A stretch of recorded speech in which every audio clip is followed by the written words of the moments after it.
जब भी आपने रक्षाबंधन पर कोई निबंध पढ़ा होगा या कि गंगा जमुनी तहजीब पर संभाषण सुने होंगे, तब रानी कर्णावती और मुगल बादशाह हुमायूं का प्रसंग अवश्य आपके संज्ञान में आया होगा।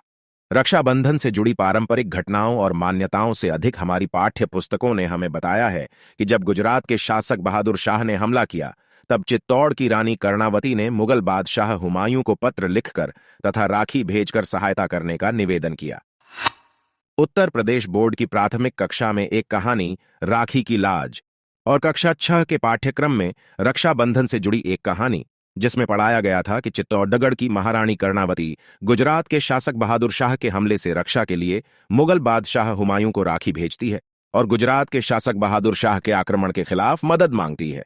उदार, सच्चरित्र, सेक्युलर हुमायूं रानी कर्णावती की राखी की लाज रखते हुए बहादुर शाह से उसकी रक्षा करता है। कहानी इसी खूबसूरत मोड़ पर समाप्त हो जाती है। अब आपको बताते हैं कि यह कहानी आई कहां से। दरअसल 19वीं शताब्दी में मेवाड़ की अदालत में कर्नल जेम्स टॉड नाम का एक अंग्रेज था। उसने ही annals and antiquities of Rajasthan नाम की एक पुस्तक लिखी थी। इसी पुस्तक में इस कहानी का जिक्र था। ईस्ट इंडिया कंपनी के जेम्स टॉड ने ही सन 1535 की इस घटना का जिक्र करते हुए लिखा था कि राखी पाकर हुमायूं तुरंत मदद के लिए निकल पड़ा था। टॉड लिखते हैं कि जब बहुत ज्यादा जरूरत हो या फिर खतरा हो, तभी राखी भेजी जाती थी। इसके बाद राखी प्राप्त करने वाला राखीबंद भाई बन जाता था। उन्होंने लिखा था, अपनी उस बहन के लिए वो राखीबंद भाई अपने जीवन को भी खतरे में डाल सकता है। बदले में उसकी अपनी बहन की मुस्कुराहट मिल सकती है, जिसकी उसने रक्षा की हो। टॉड लिखते हैं कि ब्रेसलेट पाकर हुमायूं काफी खुश हुआ था। उन्होंने लिखा है कि हुमायूं ने खुद को एक सच्चा शूरवीर साबित किया और पश्चिम बंगाल में अपने आक्रमण को छोड़कर चित्तौड़ को बचाने के लिए निकल पड़ा, राणा सांगा की विधवा और बच्चों की रक्षा के लिए निकल पड़ा। हालांकि हुमायूं के पहुंचने से पहले ही चित्तौड़ पर बहादुर शाह का कब्जा हो चुका था और रानी ने कई महिलाओं समेत जौहर कर लिया था। टॉड लिखते हैं कि इसके बावजूद आक्रांता को भगाकर हुमायूं ने वादा पूरा किया। अब इसी कहानी को इतिहास की नजरिए से समझते हैं। सबसे पहले तो बता दें कि महारानी कर्णावती राणा सांगा की पत्नी थीं। महाराणा संग्राम सिंह उर्फ राणा सांगा ने राजपूतों को एकजुट कर मुगल शासक बाबर के खिलाफ एक मोर्चा बनाया और सन 1527 में खानवा, राजस्थान के भरतपुर में के युद्ध में बाबर से भिड़े। हालांकि बाबर की तोपों, फौज में जिहाद की भूख भरना और नई तकनीकों का इस्तेमाल मुगलों के काम आया। राणा सांगा बुरी तरह घायल हो गए और कुछ दिनों बाद उनकी मौत हो गई। इसके बाद बड़े बेटे विक्रमादित्य को सिंहासन पर बिठाकर महारानी कर्णावती ने शासन शुरू किया। उनका एक छोटा बेटा भी था, जिसका नाम था राणा उदय सिंह। वही राणा उदय सिंह जिन्होंने 30 वर्ष से भी अधिक समय तक मेवाड़ पर राज किया और उदयपुर शहर की स्थापना की। उनके ही बेटे महाराणा प्रताप थे, जिन्होंने अकबर की नाक में दम किया था। इधर बाबर की मौत के बाद 1530 में हुमायूं गद्दी पर बैठा। उस समय गुजरात पर वहां की सल्तनत के बहादुर शाह का राज था। बहादुर शाह ने अपने राज्य के विस्तार के लिए कई युद्ध लड़े। हुमायूं के आक्रमण के बाद ही उसके राज का अंत हुआ था। बाद में समुद्र में पुर्तगालियों के साथ एक बैठक के दौरान बात बिगड़ गई और वो मारा गया। ये वही बहादुर शाह था जो कभी अपने अब्बा शमशुद्दीन मुजफ्फर शाह टुर्रू और भाई सिकंदर शाह के डर से चित्तौड़ में छिपा था। बाद में बहादुर शाह ने मालवा को जीता और फिर उसने चित्तौड़ पर ही धावा बोल दिया। परिस्थितियों से आहत चित्तौड़ के रक्षार्थ तब उपाय के रूप में रानी कर्णावती में तत्कालीन मुगल सम्राट हुमायूं को राखी भेजकर मदद मांगी। प्रसंग का यह हिस्सा सही है। इतिहासकार जी अनु शर्मा लिखते हैं कि राजमाता कर्णावती ने हुमायूं के पास राखी पद्मश्री नामक दूध के हाथों भेजी थी।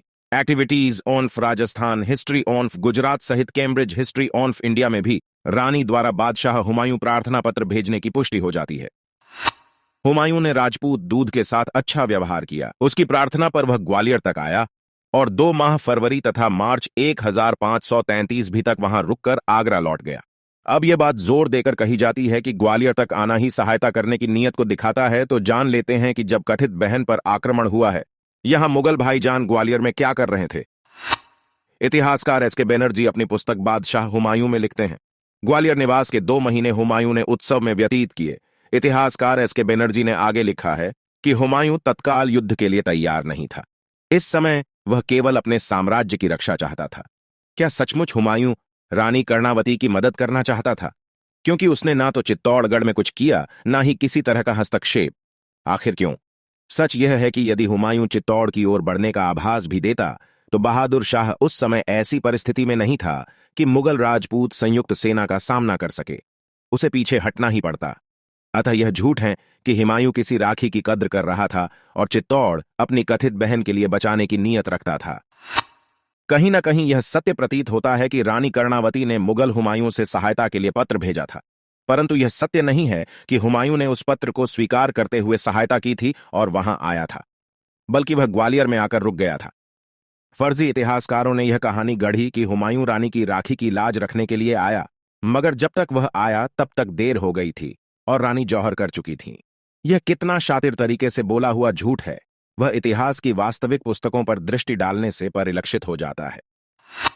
दिलचस्प बात यह है कि समकालीन इतिहासकारों में से किसी ने भी इस घटना का उल्लेख नहीं किया है। बाद के इतिहासकार भी इस कहानी को बाद के लेखकों की किंवदंती मानते हैं।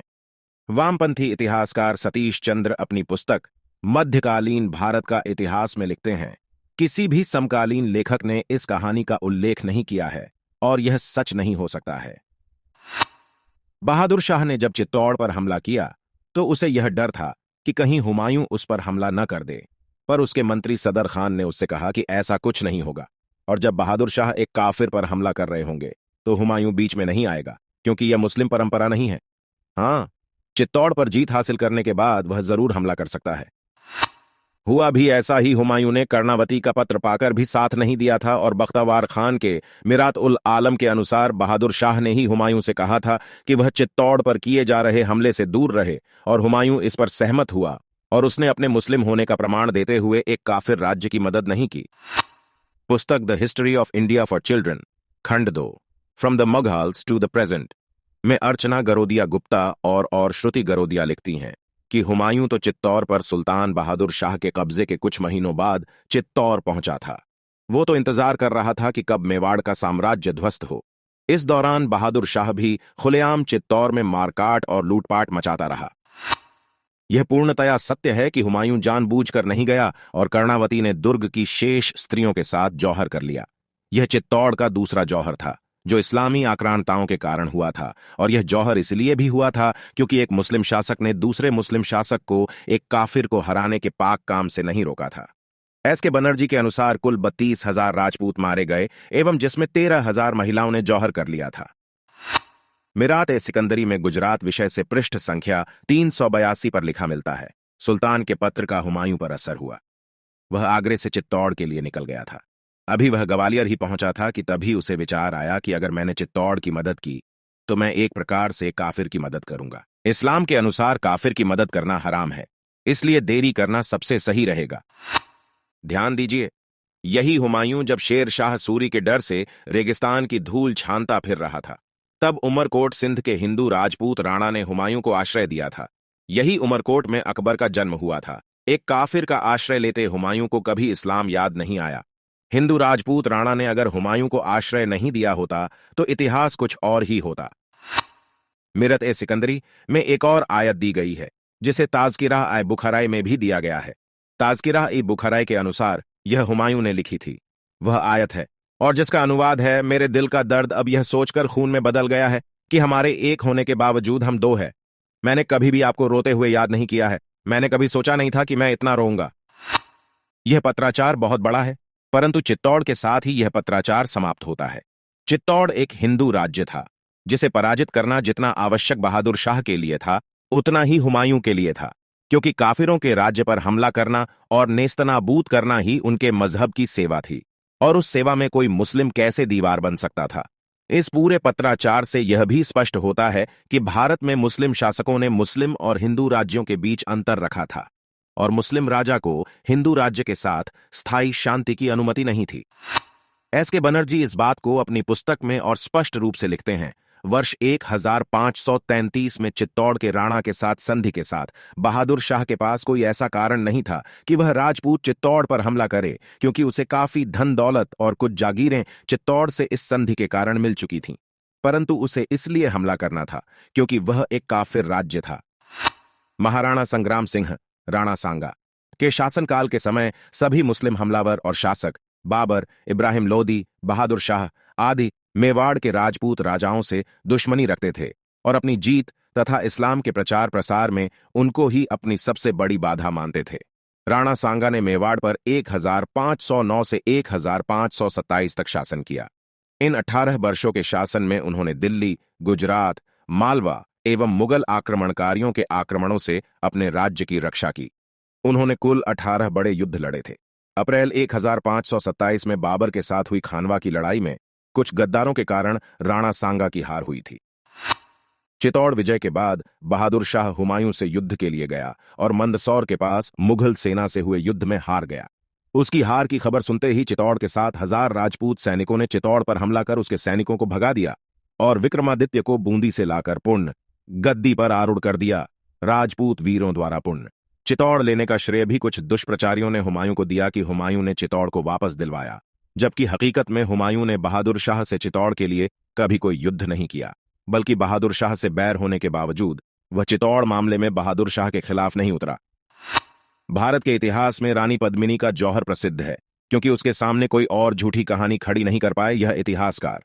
पर इस जौहर, जिसमें इस्लामी विस्तारवादी मजहबी मानसिकता का क्रूर चेहरा सामने न पाए, इसके लिए एक झूठी कहानी गढ़ी गई। इतिहासकार बताते हैं कि हुमायूं के पहुंचने में देर होने की वजह से रानी कर्णावती को जौहर करना पड़ा और इसका बदला हुमायूं ने न सिर्फ बहादुर शाह को मंदसौर के युद्ध में हरा कर लिया, बल्कि चित्तौड़ की गद्दी पर कर्णावती के पुत्र विक्रमादित्य को बैठाकर अपनी बहन के प्रति अपना फर्ज पूरा किया।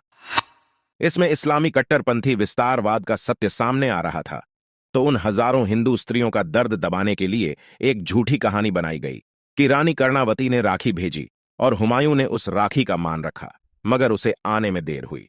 उसे आने में देर नहीं हुई थी, पहले उसने अपने मुस्लिम भाई को एक काफिर राज्य को नष्ट करने दिया और फिर उस पर हमला किया, और इसे इतिहासकारों ने न जाने कितने झूठ में परोस दिया। और उसके बाद साहित्यकारों ने वह उस हुमायूं को हिंदू रानी का रक्षक बताने का प्रयास करते हैं। रक्षाबंधन पवित्र संवेदना का त्योहार है। उसे हुमायूं जैसे व्यक्तित्व के साथ जोड़कर देखना ऐसे भी घृणित है। त्योहार आपके प्रयोगों और झूठी कहानियों एवं हिंदुओं में आत्महीनता भरने के लिए नहीं है। हिंदुओं के हर त्योहार उनकी धरोहर हैं, इसे मजहबी मिलावट मिलाकर नष्ट नहीं किया जाना चाहिए। रानी कर्णावती ने हुमायूं पर विश्वास किया, यह बात सही है। उन्हें भारतीय मान्यताओं और भावनाओं पर भरोसा रहा होगा, जिसके लिए इस धरती के वीर रणबांकुरे जान लड़ा सकते थे। लेकिन मुगल और राखी की कदर सोच भी असंभव है।